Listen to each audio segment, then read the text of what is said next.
আমার আজকের আলোচনার বিষয় ফিরে যাওয়া। কি বললাম? গুরুত্বপূর্ণ একটা বিষয়। আমরা বাংলাদেশ সহ বিশ্বের বিভিন্ন জায়গায় এই বিষয়টা আজকে দেখতে পাচ্ছি। এই জন্য আয়াতটা বললাম, সূরা মাইদার 54 নম্বর আয়াত। আল্লাহ রাব্বুল আলামিন তাফসীরে মূল নীতি যেগুলো আছে, উসুলে তাফসীরে প্রায় 15টা মূল নীতি আছে। এগুলো সব বলতে গেলে আমাদের সময় কভার করবে না, এজন্য একবারে চলে যাচ্ছে আয়াতে। তেলাওয়াত যেহেতু শুদ্ধভাবে করেছি, আমরা অর্থ করে তাফসীরে যাব।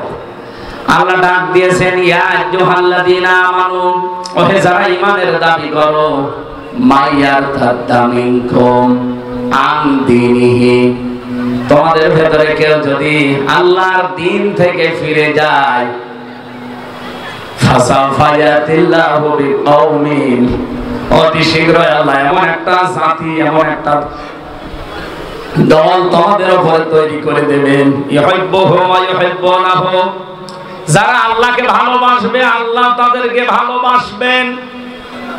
এ পর্যন্ত থাক। আল্লাহ যেহেতু সবাইকে এখানে ডাক দেয়নি, শুধুমাত্র ঈমানদারকে ডাক দিয়েছেন, এই জন্য যদি কোনো বেঈমান এখানে থাকেন, আপনার জন্য এই আয়াত না, আপনার জন্য আলাদা আয়াত আছে। এই জন্য বেঈমান থাকলে চলে যান, এই যা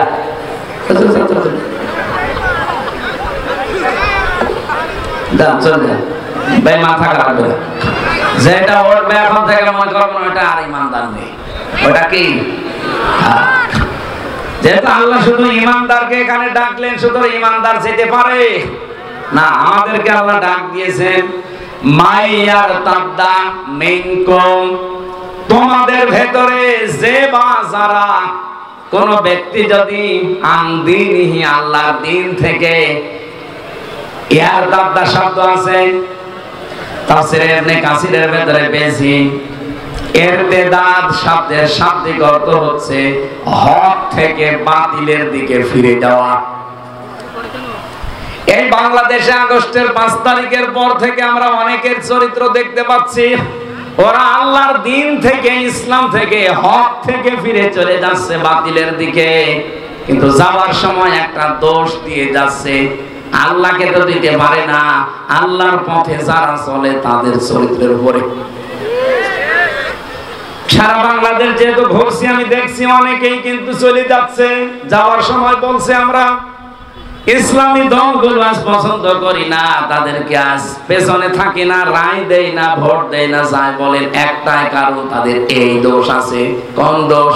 ৭১, কোন দোষ? ৫৪, কোন দোষ? বিভিন্ন রকমের দোষ তাদের নামের ঘাড়ের উপর চাপিয়ে দেয়। পেছন নিয়ে কেউ যদি পড়ে থাকে, সে সামনে এগিয়ে যেতে পারে না। আমরা আহ্বান জানাবো, বাংলাদেশে এটা ঘটছে। এই দেশে আমরা যারা এখন আছি, আগস্টের 5 তারিখের পর থেকে বিশেষ করে আমরা যেন পেছন নিয়ে টানাটানি না করি, আমাদের টানাটানি করা লাগবে সামনে নিয়ে। আপনি পেছনে নিয়ে পড়ে থাকলে তাহলে পেছনে চলে যান। সে জন্মের সময় আপনি একটা বীর্য ছিলেন, কি ছিলেন বলেন বলেন? এই বীর্যের দিকে আপনি ফিরে চলে যান। তো এখন বীর্যের দিকে ফিরে যাওয়া যেমন সম্ভব না, তাহলে আপনি পেছন নিয়ে টানাটানি না করে সামনের দিকে এগিয়ে যান। যেহেতু আমি সামনের দিকে এগিয়ে যাওয়ার জন্য একটা পরিকল্পনা নিয়েছি, এই 2 বছর বা 5 বছরের জন্য আমার একটা সিদ্ধান্ত আছে, আমি এই কাজ করে অমুক জায়গায় যেতে চাই। আগস্টের 5 তারিখের পরে দেশে আমরা যারা আছি, যারা জুলুম করেছিল, তাদের জুলুমের ফল তারা অনেকে পাচ্ছে, অনেকে পালিয়েছে। আমরা যারা অন্তত আছি, এই স্বাধীন দেশে এখন একটা পরিকল্পনা সামনে নিয়ে গিয়ে যেতে চাই, নাকি পেছিয়ে যাবেন? যে হাদিসটা পড়েছিলাম, এই হাদিসের বাংলা ব্যাখ্যা হচ্ছে মানিদ দাআ মা লাইসা লাহু ফালাইসা মিন্না, যে জিনিস তোমার না, কোন ব্যক্তি যদি ওই জিনিসটা তার নিজের দাবি করে, তার নিজের আয়ত্তে রেখে দেয়, নবীজি বলেন 1 নম্বরে তার শাস্তি হবে ফালাইসা মিন্না, সে আমার উম্মত আর থাকবে না। বুঝেছেন? এই কথা বুঝতেছেন? যে জিনিস আপনার ছিল না, ওটা যদি আপনি নিজের আয়ত্তে নিয়ে বলেন এটা আমারই, কত বড় মারাত্মক অপরাধ করলেন আপনি, টের পাচ্ছেন না। ফালাইসা মিন্না, ওই দিন থেকে আপনি নবীর উম্মতের ভেতরে আর নেই। আপনি নামাজ পড়তে পারেন, আপনি রোজা রাখতে পারেন, আপনি হজ করে আসতে পারেন, আপনি দাড়ি রাখতে পারেন, আপনি জুব্বা গায়ে দিতে পারেন, আপনার বউ পর্দায় থাকতে পারে, কিন্তু আপনি নবীর উম্মত না। এখন বলেন দাড়ি রাখলাম, জুব্বা গায়ে দিলাম, বউ আমার সেই বোরকা পরে আছে, তাও আমি নবীর উম্মত না? মানে আমি বাইরের দেশে যখন যাই, এই যে থাইল্যান্ডে গিয়েছিলাম, এই সিঙ্গাপুরে, মালয়েশিয়া, যে সমস্ত অমুসলিম দেশে আমি ঘুরি, ওখানে যেয়ে দেখি ট্রেনের ভেতরে চলার সময় বিশাল জুব্বা গায়ে দিয়ে, পাগড়ি মাথায় দিয়ে, এত বড় বড় দাড়ি, হাতে তাসবিহ, পাশে মেয়ে লোক আছে এমন পর্দা করা, খাস পর্দা, হাতে পায়ে পা মোছা দেওয়া, মুখ না চোখও দেখা যায় না, সামনে নেকাবটা ঠেলে দিয়েছে এমন ভাবে আপনি বুঝবেন না। জিজ্ঞাসা করি, hello brother, what is your name? ভাই আপনার নাম কি? তখন নামটা বলার পরও বোঝা যায় না। যে বলি আপনার নবীর নাম কি, হোয়াট ইজ ইউর প্রফেট, তখন ও উত্তর দেয় জোসেফ। জোসেফ মানে মুসা আলাইহিস সালাম। ওরা হযরতে মুসা নবীকে জোসেফ বলে ডাকে। পরিচয় নেওয়ার পরে দেখলাম যে একজন ইহুদি, অথচ 5, 6টা, 7টা, 8টা, 10টা ছেলে মেয়ে পাশে, ওর বোর এই কান্দে একটা, এই কান্দে একটা, কাঁধের উপরে একটা, পেটেও আছে মনে হয়, আর ওর হাতে ভাইয়ে 3, 4টা, সব মিলে 7, 8টা ছেলে মেয়ে। লোকটা ইহুদি, ওকে নবীর উম্মত বলেন? বলেন কি বুঝলেন এখান থেকে? আপনি মনে করছেন আমি নামাজ পড়ি, আমি রোজা রাখি, আমি এত বোরকা পরাই, আমার বউকে পর্দা করাই, আমার দাঁড়িয়ে আছে, আপনার চাইতে ওই লোকটাকে দেখলে আরো বুজুর্গ মনে হবে, কিন্তু তো নবীর উম্মত। বলেন না কেন? কি বুঝলেন? যেই জিনিস আপনার না, ওই জিনিস নিজের দায়িত্বে নিয়ে নিলে আপনিও ইহুদির মতো, খ্রিস্টানের মতো হয়ে যাবেন। খ্রিস্টানকে জিজ্ঞাসা করে আপনার নাম কি, নাম বলে আপনার নবীর নাম কি, বলে যিশু। যিশু মানে ঈসা আলাইহিস সালাম। হযরতে ঈসা বলি আমরা, ওরা বলে যিশু।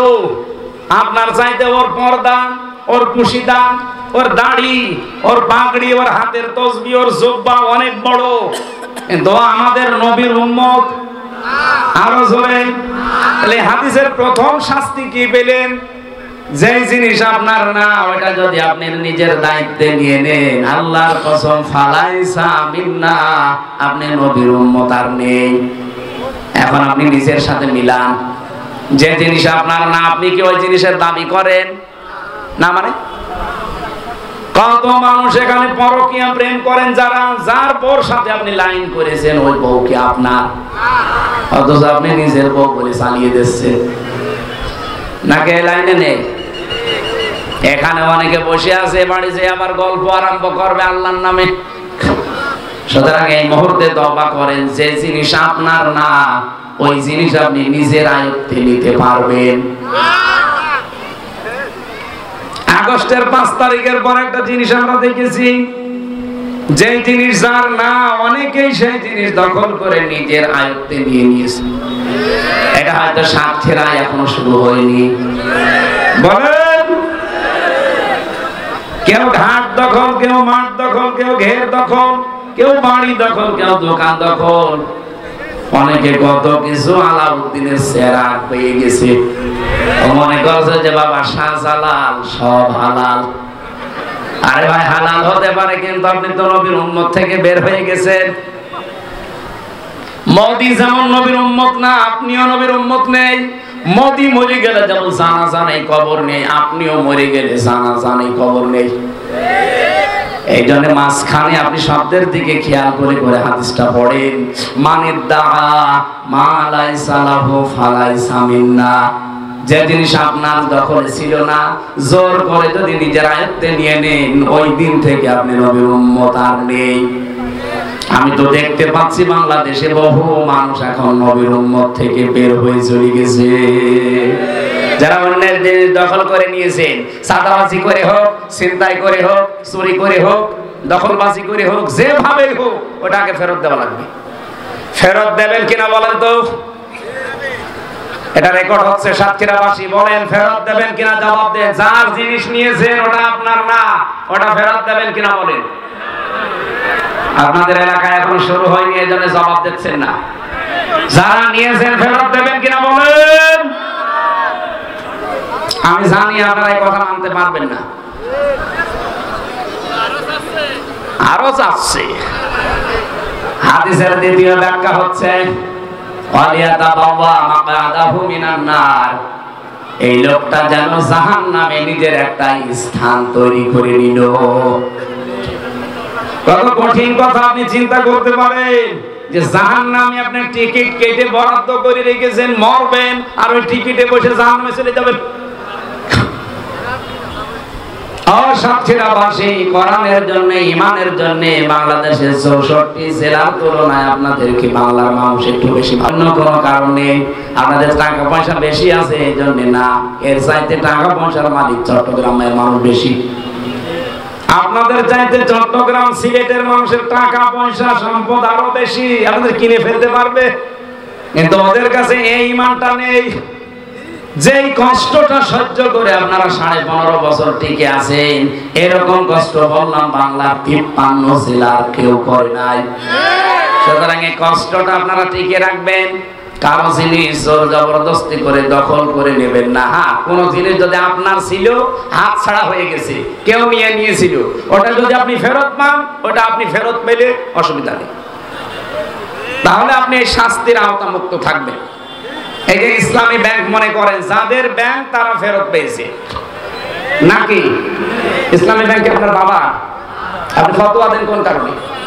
যাদের ব্যাংক তারা ফেরত পেয়েছে, যারা বানিয়েছিল তারা ফেরত পেয়েছে। আপনি কি বানিয়েছেন ইসলামী ব্যাংক? আপনার বাবা বানিয়েছে? যারা বানিয়েছে তারাও ফেরত পেয়েছে, আপনি ফতোয়া দেন কেন? এজন্য ফিরে যাওয়া যাবে না। বিভিন্ন সোতানাতার সামনে নিয়ে এসে ওরা এই করে, ওরা এই করে, ওরা অমুক সালে অমুক, এই কথা বলে আপনি এখন ফেরত যেতে চান। আপনি কি এই দেশের ইসলামপন্থী মানুষের কোনো ক্ষতি করতে পারবেন? আল্লাহর ক্ষতি করতে পারবেন? কি সিদ্ধান্ত আল্লাহ নেবে আপনি দেখেছেন? মাইয়ার তাদামিন কুমান দিনহি, কেউ যদি জানে যে এটা হক, এটা সত্য, এটা জানার পরেও যদি ইচ্ছা করে বাতিলের দিকে ফিরে যায়, বাবে ইরতিদাদ ইফতিয়াল থেকে এসেছে। আল্লাহ তাআলা বলেন অতি শীঘ্রই আমি আল্লাহ একটা কাজ করব। কাজ করবে কে? আল্লাহ নিজে ফাইল এখানে ফাসাউফায়াতিল্লাহু, আমি আল্লাহ নিজে একটা খুব দ্রুত একটা কাজ করব। বিকৌমিন, একটা জাতি তৈরি করে দেব, একটা দল বানিয়ে দেব, একটা দল সৃষ্টি করে দেব তোমাদের ভেতরে। ইহব্বুহুম, তারা আমাকে ভালোবাসবে, আমি আল্লাহ তাদেরকে ভালোবাসবো। সুতরাং এই বাংলাদেশে কেউ যদি আল্লাহর দিন থেকে, সঠিক ইসলাম থেকে ফিরে বানানো ইসলামের দিকে, বিভিন্ন বানানো ইসলাম দেশে নেই, এক কথা বলা লাগবে। আমি নাম ধরে বলছি, তাহেরি ভাই যে ইসলাম মানে, এটা কি আসল ইসলাম না বানানো ইসলাম? বানানো। ওনারা ইসলাম বানিয়ে নিয়েছে। এই যে আলী বাবা, শাহ আলী বাবা, কেল্লা বাবা, ফতে বাবা, আহসান বাবা কোন জায়গায় আছে? আপনি যদি জিকির করতে চান আল্লাহর নামে করবেন। ফতে বাবা কোনো আল্লাহর নাম আছে? শাহ আলী বাবা, কেল্লা বাবা, এগুলোর জিকির তাহেরি সাহেব করে না? করে না? এমনকি সাতক্ষীরা এসে করে না? সুযোগ পাইনি মানে আমি জেলে থাকতে দেখেছি পত্রিকায় যে সাতক্ষীরায় নলতার ময়দানে এসেছিল মনে হয়। এর মতো একেবারে প্রকাশ্য শিরিক করে আল্লাহর সাথে, আল্লাহর নামই পাল্টিয়ে ফেলেছে। সুবহানাল্লাহ, আলহামদুলিল্লাহ, আল্লাহু আকবার, লা ইলাহা ইল্লাল্লাহ, এগুলো জিকিরের শব্দ। এইটা বাদ দিয়ে যে লোকটা কেল্লা বাবা, ফতে বাবা, শাহ আলী বাবা, ওরা ঈমান থাকার কথা, এক কথা বলেন, তাহলে ও ইসলাম মানে, ওকে আসল ইসলাম না বানানো ইসলাম? যারা আল্লাহর দিন থেকে, হক থেকে ফিরে এরকম বানানো ইসলামের দিকে চলে যাচ্ছে, এমনকি মানুষের তৈরি করা আইন যারা কায়েম করতে চায়, তাদের দিকে যারা ফিরে যেতে চান, আপনি কি মনে করছেন আল্লাহকে আপনি দুর্বল করে ফেলবেন? আল্লাহর ইসলাম এই পৃথিবীতে থাকবে না এমন মনে হচ্ছে? আল্লাহ বলেন আমি এমন সিদ্ধান্ত তাড়াতাড়ি করে নেব, একটা দল বানিয়ে দেব। কি করবে তারা? আমাকে ভালোবাসবে, আমি আল্লাহ নিজে তাদেরকে ভালোবাসবো। আমার তো মনে হচ্ছে সেরকম একটা দল আল্লাহ অলরেডি পৃথিবীতে তৈরি করে দিচ্ছে, যারা জীবনের চাইতেও বেশি আল্লাহকে ভালোবাসে এবং আল্লাহ তাদেরকে ভালোবাসে। এই কথা বলছেন না কেন? এরকম দল যুগে যুগে ছিল না? কি নাম কি? হযরত মুসা নবীর দল। সূরা কসসের 5 নাম্বার আয়াত পড়বে, অনুরিদু আন নামুন্না আলাল্লাযিনা ইসতাদঈফু ফিল আরদ। এই আয়াতের ব্যাখ্যায় আছে আল্লাহ রাব্বুল আলামিন বলেন, আমি একটা ইচ্ছা করলাম। কি ইচ্ছা? যে ফেরাউন যাদেরকে কোন ঠাসা করে রেখেছিল, আমি আল্লাহ চাইলাম মুসা নবীর এই দলকে অনুগ্রহ করে জমিনের শাসন ক্ষমতা ওয়ারিস তাদেরকে আমি আল্লাহ বানিয়ে দেব এবং জমিনের নেতা তাদেরকে বানাবো। আল্লাহ ঠিক তাই করেছিলেন মুসা নবীকে, করেননি? কথা বলেন না কেন? আমার কি এই হাজার হাজার বছরের ইতিহাস বলার কথা? ওটা তো চলে গেছে। ওই আল্লাহ ওই সময় যদি মুসা নবীর সাথে আচরণ করতে পারে, এখন মুসা নবীর অনুসারীরা দুনিয়াতে নেই। কথা বলেন না কেন? মুসা নবীর আসল যারা ভালোবাসার মানুষ, আমাদের নবী মুহাম্মদ রাসূলুল্লাহ জানিয়েছেন, এক নবী আর এক নবীর, বলেন না কেন? তাহলে মুসা নবীর আসল ভাই আমাদের নবী। আমার নবীর উম্মত আমরা যারা দাবি করছি, আমরা আসল হকদার মুসা নবীর। আজ ইহুদির বাচ্চারা যারা ইসরায়েলের, এরা মুসা নবীকে নবী বলে ওরা বলে আমরা আমাদের নবী মুসা। মুসা নবীর একটা আদর্শ আপনারা মানেন? সারা জীবন মুসা নবীর পড়ে আছে। আপনি পড়েন তো কোনদিন তিনি মানুষের বাড়ি ঘর দখল করেছে কিনা? আপনি কি করছেন? 1940 সালে আপনাদেরকে থাকতে দিয়েছিল খালি মায়ে খালি গায়ে, না খাওয়া অবস্থায়। কয়টা হাড় নিয়ে এসেছিল ইহুদির বাচ্চারা। ওদেরকে আমরা যেমন রোহিঙ্গাদের থাকতে দিয়েছি, ওদেরকে থাকতে দিয়েছি। অথচ আজ তারা তাদেরকেই দেশ থেকে তাড়িয়ে দিচ্ছে, জোর জবরদস্তি করে দখল করে। বললাম না পৃথিবীর নিকৃষ্ট মানুষ এখন ইহুদিরা, এরপরে মুশরিকরা। এই জন্য অন্যদিকে যারা ফিরে যেতে চান, কোনো ক্ষতি কারো করতে পারবেন না। আল্লাহ তো ক্ষতি হবেই না। আল্লাহ পন্থী যারা, ইসলাম পন্থী যারা, তাদেরও কোনো ক্ষতি নেই। আল্লাহ বলেন অতি শীঘ্রই তাদেরকে আমি জমিনের শাসন ক্ষমতা তুলে দেব। সেই দৃশ্য আল্লাহ তৈরি করে দিচ্ছে না বাংলাদেশে? এমনি 15 থেকে 77 চলে এসেছে। অবশ্যই আমার আল্লাহ কল কাটি নাড়াচ্ছে। এই কথা বলেন না কেন? হ্যাঁ, যাদেরকে আল্লাহ ভালোবাসেন এভাবে, আল্লাহ যাদেরকে ভালোবাসে, আল্লাহকে যারা ভালোবাসে, তাদের কিছু গুণ আছে। কি গুণ? আজিল্লাতিন আলাল মুমিনিন, তারা মুমিনদের উপরে দয়ার্দ হবে। আইসাতিন আলাল কাফিরিন, কাফেরদের প্রতি তারা কঠোর হবে। এই গুণটা বাংলাদেশে 73টার উপরে দল কাজ করছে, ইসলামী অন ইসলামী মিলে। আপনি বলেন কাদের ভেতরে এই গুণটা আছে? আমার নিজের বাস্তবে দেখা, আমার কুষ্টিয়াতে আমার নিজের আপন ভাই নেই, আমার চাচাতো ভাই আছে। ইসলামের বাইরে চললে তার চাইতে কোথায় কুষ্টিয়া, কোথায় সাতক্ষীরা, এখানে যদি আমি কোরআনের পক্ষের কোনো মানুষ পাই, আমার চাচাতো ভাই হোক, আপন ভাই হোক, তার চাইতে মহব্বত 100 গুণ বেশি হবে কোরআনপন্থী এই লোকটার সাথে। কারণ এর ভেতরে কি আছে বলেন তো? ঈমান আছে। কি আছে? এর সম্পর্ক কোরআনের সাথে। আইজ্জাতিন আজিল্লাতিন আলাল মুমিনিন, মুমিনদের উপরে তারা রহমদিল হবে। সারা বাংলাদেশ ঘুরে আপনি এটাই দেখবেন। একামতে দিনের কর্মী ছাড়া ওরা আপন ভাই না সবাই, কিন্তু মহব্বত আল্লাহ এমন ভাবে তৈরি করে দিয়েছে, মনে হচ্ছে আপন ভাইয়ের চাইতেও বেশি। আমি কি বানিয়ে বলছি? আপনি বাস্তবে দেখবেন। আমি কালকে ছিলাম কোথায়? সেই পিরোজপুর মঠবাড়িয়া, অথচ আমার বাড়ি কুষ্টিয়া। ওখানে যারা একামতে দিনের মানুষ আছে, যারা দিন কায়েমের জন্য, মনে হচ্ছে যে আমার আপন ভাইয়ের চাইতে, আমার আপন বাবার চাইতেও বেশি। আমার নিজের আপন ভাই থাকলেও এরকম করতো না। ওরা যে এগুলো করছে কিসের কারণে বলেন তো? এই গুণগুলো যাদের ভেতরে পাবে, আপনি বিশ্বাস করবেন আল্লাহ তাদেরকে ভালোবাসছে, আর তারাও আল্লাহকে ভালোবাসে। কাফেরদের প্রতি তারা কিন্তু কঠোর। নারী নীতি বানিয়ে এই বাংলাদেশে মুসলমানদের কলিজায় আগুন যারা লাগিয়েছে, এর বিরুদ্ধে সবচাইতে কঠোর ভূমিকা এবং জোরালো বক্তব্য দিয়ে যারা মাঠে ময়দানে আছে, তারা বাংলাদেশের একামতে দিনের কর্মীরা। 9টা পয়েন্ট দিয়েছে অলরেডি বাংলাদেশ জামাত ইসলামের পক্ষ থেকে, যে এগুলো বন্ধ করা লাগবে। কারণ ইসলামের বিপক্ষে যারা, জীবন চলে গেলেও তাদের সাথে কোনো সম্পর্ক রাখা যাবে না, তারা কাফের। ইউজাহিদুনা ফি সাবিলিল্লাহ ওয়া লা ইয়াখাফুনা লাওমাতা লাইম। তারা সব সময় আল্লাহর রাস্তায় জিহাদে থাকবে। মেহমান বলছিলেন না যে মৃত্যু পর্যন্ত আমাদের জিহাদ, আল জিহাদু মাদিন ইলা ইয়াউমিল কিয়ামা, জিহাদ চলবে আমার উম্মতের ভেতরে কিয়ামত পর্যন্ত। সুতরাং জিহাদ মানে শুধু মারামারি করা না, অন্যায় যেখানে প্রতিবাদ সেখানে, এর নাম কি? এই জিহাদ চালা লাগবে কিয়ামত পর্যন্ত, যতদিন আমরা বেঁচে আছি। কোন তিরস্কারকারীর তিরস্কারকে আমরা পাত্তা দেব না। হ্যাঁ, এগুলো সবাই করতে পারবে না। এই যে তিনটা গুণ আল্লাহ বললেন, আইজ্জাতিন আলাল কাফিরিন, আজিল্লাতিন আলাল মুমিনিন, ইউজাহিদুনা ফি সাবিলিল্লাহ ওয়া লা ইয়াখাফুনা লাওমাতা লাইম। এই গুণগুলো যারে তারে আল্লাহ দেয় না। কারে দেয়?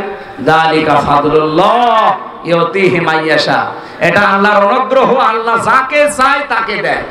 এখন আপনি দেখেন আপনি আল্লাহর অনুগ্রহ পেয়েছেন কিনা। আল্লাহু ওয়াসিউন আলিম, আল্লাহ প্রশস্ত এবং মহাজ্ঞানী।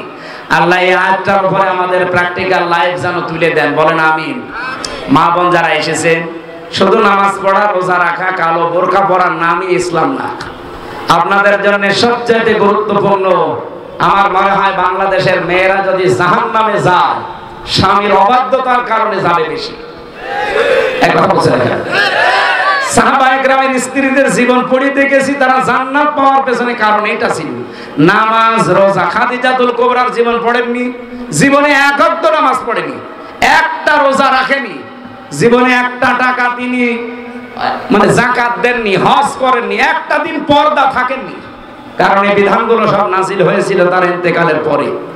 কিন্তু আল্লাহ তাকে জান্নাত শুধু দেননি, জান্নাতে ঘর বানিয়ে তার প্রশস্ততা সুসংবাদ দিয়েছেন এবং তাকে সালাম দিয়েছেন। একটাই মাত্র কারণ, জীবনে কোনোদিন তিনি স্বামীর মনে বৈধ কারণে দুঃখ দেয়নি। আল্লাহ মেয়েদেরকে যেন ওই চরিত্র তৈরি করে দেন, বলেন আমিন। সামনে যেহেতু নামাজের 4-5 মিনিট আছে, আপনারা এখানে আজান দিয়ে নামাজ পড়ে তারপরে বাড়ি যেন আগামীতে রাতের বেলা মাহফিল নিয়ে আসবো ইনশাআল্লাহ, আল্লাহুম্মা আমিন। আমার এই লিখিত একটা বই ছিল জেলখানায় সৃষ্টি নিয়ে, সবার জন্য না, শিক্ষিত মানুষরা এটা নিয়ে কাজে লাগবে। ওই গাড়িতে আছে কয়েকটা, যাওয়ার সময় নিয়েছে। লা ইলাহা ইল্লা আনতা সুবহানাকা ইন্নী কুনতু মিনাজ জালিমিন। আল্লাহুম্মা গফির